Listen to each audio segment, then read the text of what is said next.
네, 인천 연수의 정일영 의원입니다. 오늘 업무보고 6개 기관 수고하셨습니다. 감사합니다.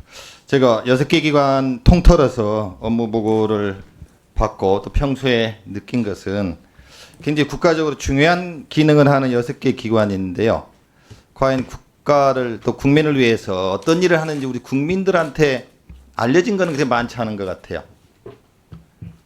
그냥 하시던 일 계속 하는 지금 상태? 굉장히 국가적으로 중요한 시기 아닙니까? 코로나19도 있고 뭐 여러 가지 경제 상황도 그렇고 그러면은 6개 기관에서 특히 한국은행, 수출입은행, 투자공사 이런 기관들은 굉장히 중요한 기관들인데 어떤 일을 하고 있는지 정말 국가와 국민을 위해서 좀 그 기관이 만들어진 목적이 있으니까 그 목적을 살려서 진짜 일을 하고 있는지 아니면 홍보를 안 해서 그런 건지 좀 더 적극적으로 일을 해주셨으면 좋겠고요. 특히 굉장히 연봉이라든지 좋은 직장 아닙니까? 그러면 이런 어려운 시기에 소외받는 게 좀 어려운 분들에 의해서 좀 더 뭐 기부라든지 이런 거 활동을 할 수 있을 것 같아요. 무슨 얘기냐면 쉽게 얘기하면은 우리 한국은행 총장님, 한국은행 직원들의 평균 연봉이 얼마나 되죠? 9천만 원, 9천만 원대로 네? 알고 있습니다. 9천만 원요. 9천만 원. 9천만 원대. 예. 우리 투자공사는 얼마 됩니까? 1억 원. 1억 원. 이 평균 연봉이 1억 원 9천만 원이에요. 엄청난 액수거든요. 우리 국민들 중산층 서민들 생각할 때 굉장히 많은 액수예요. 그러면은 더 일을 좀 더 잘해 주시고 또 하나는 본연도 뭐 월급의 한 50% 정도 연말까지 어려운 시기에 기부를 하고 있습니다만 전 직원은 아니더라도 코로나19가 더 어려워지면은 뭐 9천만 원 1억 정도 연봉이 되시는 분들은 좀 기부를 하셔야 되는 거 아니에요?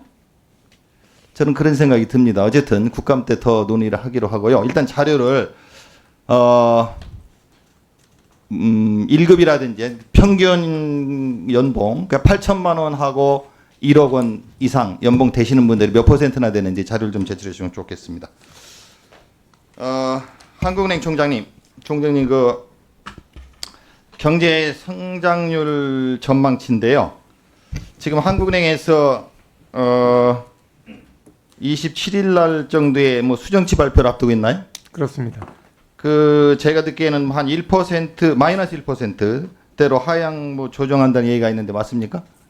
하여튼 지난번에 마이너스 0.2에서 좀 큰 폭으로 낮춰야 많이 될 내려가는 것 거죠. 같습니다. 예, 네, 큰 폭으로 상당- 내려가는데 LG경제연구원에서도 마이너스 1%, 뭐 현대경제연구원에서 마이너스 0.5% 전망을 하고 있는데 이번에 27일 날 마이너스 1%로 하면은 올해 1사분기, 1분기에 마이너스 1.4, 2분기에 마이너스 3.3%였죠 성장률이. 그렇습니다. 그러면은 토탈 마이너스 1%로 하려면은 3분기, 4분기 성장률이 한 2%는 돼야 되죠 플러스. 네, 전기 대비로 아마 그쯤 나와. 그쯤 나와야 되죠. 예, 근데 지금 경제 상황 보아서는 요즘 굉장히 어려워지고 있지 않습니까? 네, 그렇게 되면은 지금 한국은행에서 발표한다는 마이너스 1%가 어려워질 수도 있죠. 네, 저희들이 조금 더 이제 또 숫자를 더막 하여튼 그걸 좀 정확히 나중에 발표를 네. 해주시고요. 네, 2차 코로나 이게 유행이 될 걸 대비해서 우리 기재부하고 적극적으로 좀 협력하시고 적극적인 정책 추진을 좀 해주시기 부탁드립니다. 마이너스 1%보다는 내려가지 않아야 되니까. 또 하나는 총재님 그 가계 부채 문제입니다. 가계 부채가 가계 신용 잔액이 1637조 원 2, 4분기에 전분기 말 대비 한 26조 원이 늘어났어요. 그죠? 네. 그리고 올해 1분기 명목 국내 총생산 대비 가계 부채 비중이 98.5%. 국제결제은행에서 말하는 위험 수위 80%보다 높지 않습니까? 네, 처분 가능 소득 대비 가계 부채도 191%. 이게 이제 부채가 늘어나면서 걱정이 언론에서 보면은 뭐 빚내서 부동산을 사고 주식을 투자해서 이게 또 문제다 이런 얘기가 나오는데요. 이런 가계 부채를 어떻게 조절할 것인지 그리고 현재 뭐 부동산 문제는 다 아실 거고 주식 주가 현재 상황이 정상적인 건지 좀 높게 평가되고 있는 건지 견해를 말씀해 주시면 좋겠습니다. 네, 어쨌든 지금 의원님 지적하신 대로 가계 대출이 상당히 높은 증가세를 보여서 소위 그 금융 안정에 대한 우려가 높은 게 사실입니다. 근데 지금 현재로서는 어느 정도 가계 부채가 늘어나는 게 좀 불가피한 상황 측면이 좀 있다고 보여지고요.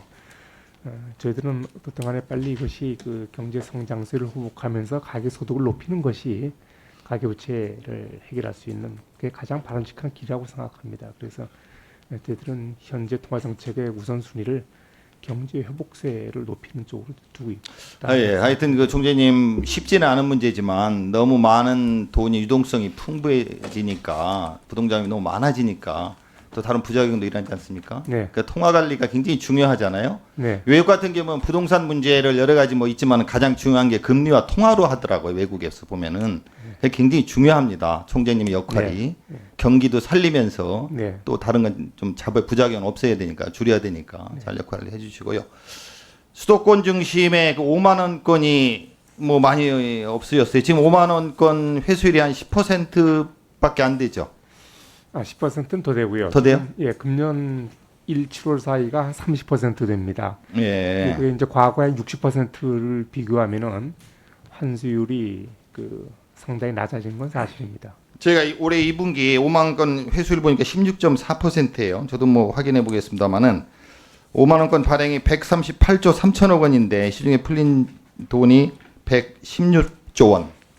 그러니까 돈을 이게 풀어도 또 이제 근고로 들어가 버리면 소용이 없지 않습니까? 네. 근고 이제 시중에 근고 이런 거 판매 증가한 거 보니까 한 20% 늘었더라고요. 그러니까 5만 원권이 뭐 지하 경제로도 들어가고 안전 목적으로 좀 쓰이는 것 같은데 5만 원권 좀 회수하는 걸 좀 잘해 주시면 좋겠습니다. 그 조폐공사하고 한국은행 같이 관련되는데요. 기념주화를 이게 뭐 발행은 하는데 그냥 수집상들이 폭리를 취하고 일부 매점에서 가는 개인들이 있고 한데 품질 저하 문제도 있고요. 이 기념주화 문제를 좀 어떻게 생각하십니까? 우리 총재님이 세이건 조폐공사 사입니다. 예, 예. 이게 의원님 기념주와 품질 문제는 없고요. 저희가 만들기 때문에 품질 문제는 없고 다만 이게 이제 원하시는 국민들만큼 다 공급을 못 해드리니까 그게 이제 희소 가치가 일부 있어서 그게 2차 거래에서 조금 이제 그 원래 샀던 것보다 좀 올라가는 그런 경우는 있는 것 같습니다. 네, 추가 질의 때. 예, 예. 정일영 의원님 수고하셨습니다. 이어서 윤희숙 의원님 질의하시겠습니다.